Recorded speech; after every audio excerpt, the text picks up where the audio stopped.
How far are we going to bend over to get Iranian agreement to do something they have already previously promised to do? This arrangement is letting the Iranians off the hook about coming clean on the previous military dimensions of their program. General Michael Hayden on this program last night discussing a side deal that apparently has been made with Iran. This side agreement essentially would let Iran inspect its own nuclear work site. But this whole notion of self-inspection raises serious questions about trust and accountability. After all, how can the U.S. trust a nation that in the past has proven to be unworthy of trust? For more on this, let's welcome in the former Director of Central Intelligence, Ambassador R. James Woolsey. Jim also serves as chairman of the Foundation for Defense of Democracies. Jim, thanks for your time here on Newsmax Prime. When you first heard this, what was your reaction? I thought it was a Saturday Night Live skit. I mean, not seriously, but I couldn't believe it, that they would let the Iranians inspect themselves. What do they have to do? Take a trip to the Photoshop on the way to the data exchange so they can get the materials just right? It's just kind of amazing that anybody would go for this. You know, it would be funny if it weren't so dangerous. Dangerous for Israel, yeah, dangerous for us. Why on earth would the administration check off on something like this? Because it wants a deal so desperately, it doesn't care what's in the deal, and it's perfectly willing to, and has shown itself willing to knuckle under to Khamenei and the mullahs on everything. It's negotiating with itself. I've been in 4 major negotiations on arms. One as an advisor when I was a lieutenant in the Army, and 2 as a presidential delegate, and 1 as ambassador and chief of delegation. I've never seen the Soviets or their allies or anybody try to pull off something as crazy as this, and I've certainly never seen the United States even think about going along with something as crazy as this. Well, again, it seems that publicly the president has told us one thing while privately his negotiators have done something else, because President Obama said reliable inspections are the key to this. How can this be reliable? I understand Americans won't even be allowed on any inspection teams. Well, JD, you're being so factual. I mean, it really is, it's astounding. And it's dangerous. You're right, it's dangerous.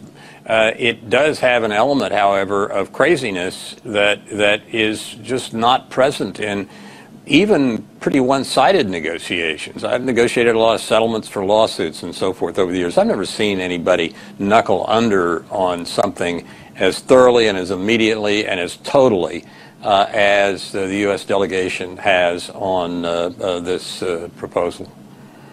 Let me just ask you, you wrote a recent opinion piece saying Iran can threaten the existence of the U.S. with a Sharia-approved nuclear attack. What exactly is at stake here? How might this come to pass?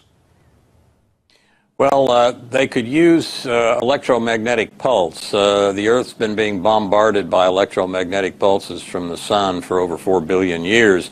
But it's only really since the early 60s that we and the Soviets have both understood that you could do this with a detonation, even of a small nuclear weapon, in orbit above someplace on Earth, like, say, over the United States.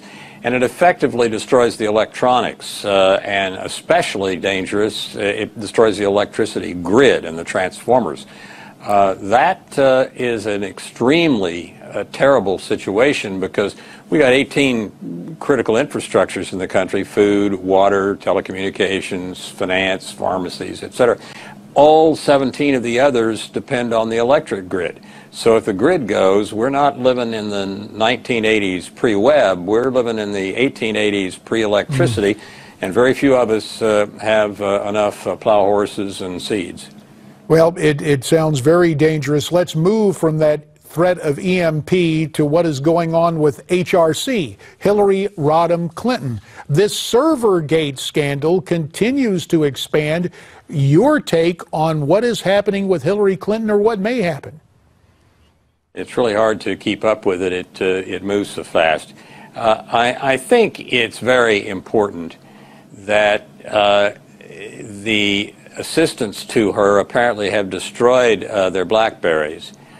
And it is also important that she just rejected the idea of having a government BlackBerry or device to communicate on sensitive matters and another privately owned one to communicate about wedding plans and yoga and whatever.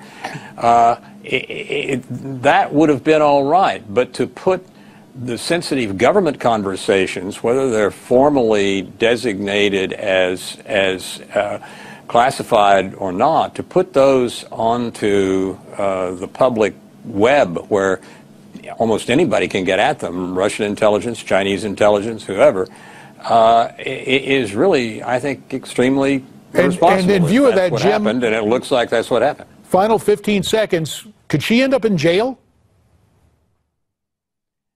I don't want to speculate about that, but we've had now 3, I guess, of my successors, 2 anyway, have criminal investigations of them for much less hard and conscious lack of care of classified information than has been shown here. Fair enough. General Jim Petraeus and John Deutsch. Jim Woolsey, we thank you for your time. We'll continue to keep an eye on this very important story.